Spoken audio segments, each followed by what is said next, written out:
Dr. Singhvi, thank you very much for joining us. One nation, one poll. It's very much an agenda of this government. But I'm just trying to look at the numbers situation. As I understand it, while a simple majority of those present and voting is enough to allow the bill to be tabled, you need legislation to amend the constitution, and that needs 2/3 of members present voting, right, in its favor. Do you believe that the government doesn't or lacks that at the moment? Well, these are inconvenient truths which the government doesn't want you and I and the nation to discuss. We don't know. Will come to the test. That stage has not come now. The bill may well be referred to the JPC. The bill may come up in the next session. So today we are certainly not at that stage. But your question is a political one. Let me tell you that it's going to be either very narrow or not be passed at all. There are lots of features in this bill which will be objected to by their so-called allies. And above all, and this is the crucial takeaway, a narrative is being spread that no state ratification is needed. I find it bizarre. I don't know who is advising on what legal principle, but here you have a law which, forget everything else for a moment, changes the cycle directly of electoral politics at the state level. It also, of course, does it for municipal and panchayati elections. It synchronizes them all. Leave aside parliamentary for a moment. Now, if I change your cycle, in effect, it means that if Vishnu Som stands for an MLA and I win and I defect or my seat falls vacant, then Vishnu Som will again fight me after 2.5 years. But if elected, you or me will have only a 2.5-year balance term. That's the heart of this bill. You tell me one thing, with this kind of direct interference by law on the will of the majority at the state level, how on earth can anybody even suggest that this will not require state ratification? Is my question to myself. But I'll tell you the problem and the answer, Vishnu.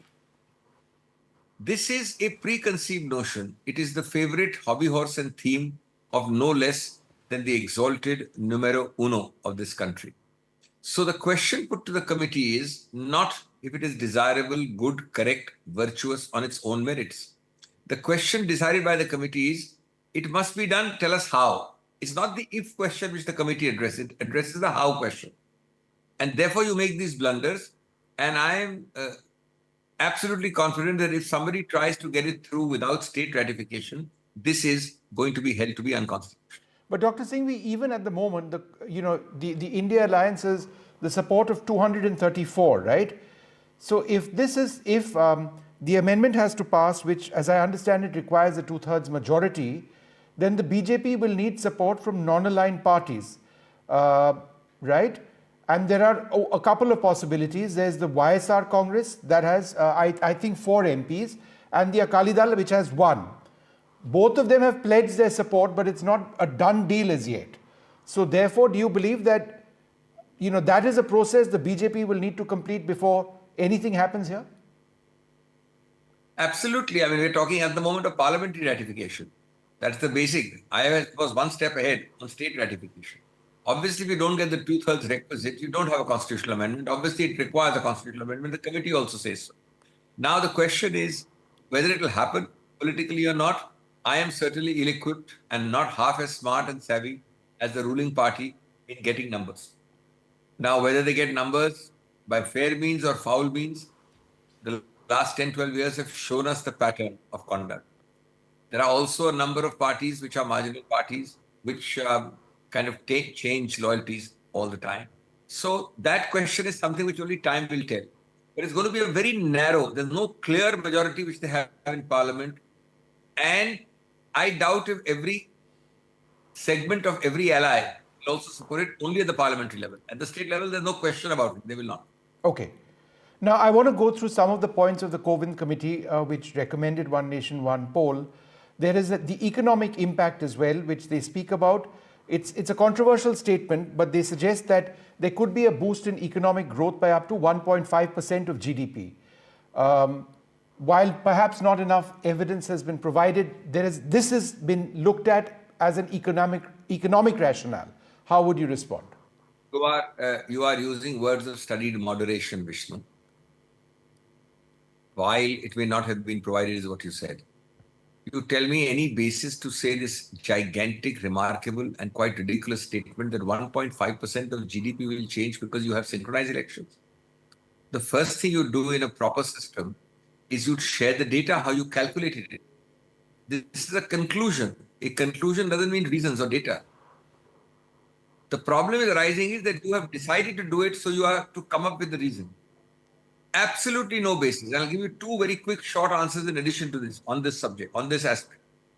People forget. So, first of all, absolutely no evidence. Completely superficial, thrown in the air, plucked out of the blue. And the first thing they do is to share the data. Second, the elections as they are held already generate taxes, commerce, economic activity of a high nature. And if monetary saving is your biggest object, do you know that a one-time investment in increasing EVMs or whatever form of voting you want, we have lots of problems with EVMs on the political front, but whatever form of voting you have, you increase that number and have elections in a maximum cycle of 3 to 4 weeks. Hive of 3 weeks, you have it today in 7 weeks. The amount of saving there is much more humongous. Apart from the fact that elections are not, anti-economic activity.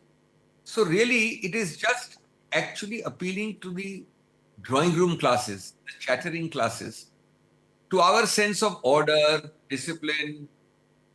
The P's are properly put, the T's are cut, the I's are dotted, and everything is organized. You press a reset button, it happens in synchronization. This already happened in the natural course till 1967. But what happens now from 2034 onwards, when Vishnu's government or collectivity of Vishnu and his MLAs or MPs falls, 2 years or 3 years are left. You will have a reset button, that you have an election, and contrary to the will of the people, it should be normally for 5 years, this set of people, that is Vishnu and his colleagues, will get elected for 3 years only. What happens if 5 or 6 states happen like this? You'll keep on resetting. And it is passed away in the committee by one delightful sentence. It says, it will be a rare occurrence. It may require once or twice. Well, the whole idea of democracy is it is a festival of diversity, of uncertainty, of spontaneity of will. You cannot legally order the mandate of the will of the people. In fact, you are violating the basic structure, because the will of the people for a full 5-year term is being artificially superimposed by law to a 2, 3, 4-year term by artificial synchronization. All right, Dr. Singhvi, thanks very much for sharing your views on One Nation, One Poll. Thank you very much indeed, sir. Thanks. Thank you. Thank you.